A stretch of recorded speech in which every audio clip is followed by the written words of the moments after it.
Hi guys, my name is Priyanshu Jain and you are watching Encyclopedia. In this video, we are discussing the question number 5B.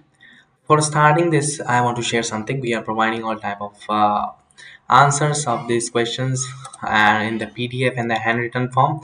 So if you need answer of this question, so you can contact us on our WhatsApp number, which is 9009368 and the question is comment on the location of the orthocenter of the each of the triangle shown below. Second one is do the steps of constructions in your response sheet using a ruler and pencil and answer the questions that follow it. Draw triangle ABC and mark midpoint D of the side BC join A to DC. So this is the question if you need, and now the another point G on the line segment AD such that AG ratio GD 2 ratio 1 and a mark point E of F side AC and AV respectively and join B to E and C to F. What is the term given to the line segments AD, B and CF, then two line segments B and CF also passes through point G? What is the spatial name given to point G?